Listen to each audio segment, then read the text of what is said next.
Have you ever caught yourself talking out loud when nobody's around? A lot of people assume talking to yourself is strange, or even a sign of madness. But psychology says something very different. In fact, talking to yourself might be one of the most powerful tools your brain has for thinking, feeling, and regulating your emotions. Let's dive deep into what's actually happening in your mind when you talk to yourself, and why it says more about intelligence and self-awareness than you might think. When you talk to yourself, you're not just filling silence, you're organizing your thoughts out loud. Psychologists call this external self-talk, and it's deeply connected to how the prefrontal cortex and language centers in your brain process information. When we think silently, our ideas are abstract. They exist as quick mental flashes.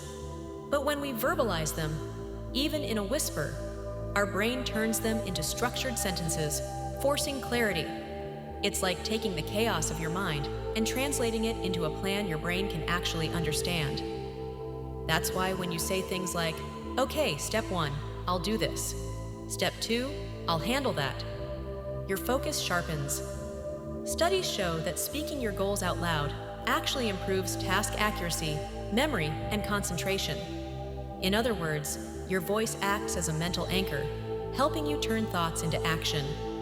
So the next time you're muttering your to-do list under your breath, realize your brain isn't being weird, it's being efficient. Talking to yourself isn't just cognitive, it's emotional. When life gets overwhelming, self-talk becomes a form of emotional regulation, a psychological self-defense mechanism that helps you manage feelings of stress, anger, or anxiety.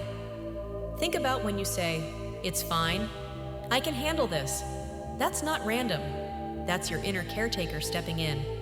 Neuroscience shows that when you speak to yourself with compassion, you activate the anterior cingulate cortex, which helps manage conflict and emotion, and decrease activity in the amygdala, the part of your brain responsible for fear and threat detection. This means your own words can literally calm your nervous system. You become your own therapist, guiding yourself back into control. It's the same way a friend might reassure you, but in this case, the comfort is self-generated. And there's power in that. People who practice positive self-talk consistently show lower cortisol levels, faster emotional recovery, and stronger resilience after stressful events. So, self-talk isn't a sign of weakness. It's evidence of emotional intelligence. You've probably seen athletes talking to themselves during a game, whispering things like, "Stay focused," or "You've got this." That's called instructional self-talk, and it's one of the most common tools used in sports psychology and performance psychology. When you verbally guide your movements, you're strengthening the connection between the language centers and the motor cortex, the part of your brain that controls physical motion. This improves coordination, timing, and focus. For example, a tennis player might say, "Follow through," or a runner might say, "Push." Each phrase sends neural signals that prime the body for precision and endurance. Even outside of sports, people use it unconsciously, like a musician whispering, "Breathe," before a performance, or a surgeon reminding themselves of each step during a complex operation. It's how the brain keeps itself sharp and aligned. So, when you talk to yourself before a big moment, that's not insecurity. That's your brain coaching itself in real time. To understand self-talk fully, we need to go back to childhood.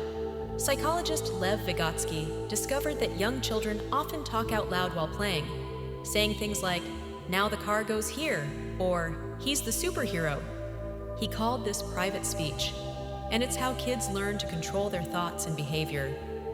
As we grow older, that external voice turns inward. It becomes inner speech, the silent voice in your head that helps you think and plan. But for many adults, that boundary isn't absolute. When stress, deep concentration, or emotion take over, that inner voice spills back out into the open, and that's when we start talking to ourselves again.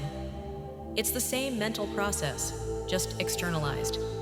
So, talking to yourself as an adult doesn't mean something's wrong. It means you're still using one of the brain's oldest and most effective self-regulation tools. It's like revisiting a childhood superpower, the ability to talk yourself through anything. Now, it's important to make a distinction. There's a major psychological difference between self-talk and hallucinated voices.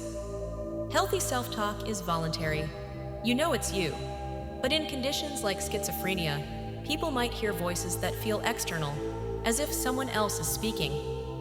That loss of insight and control, not the act of speaking, is what defines pathology.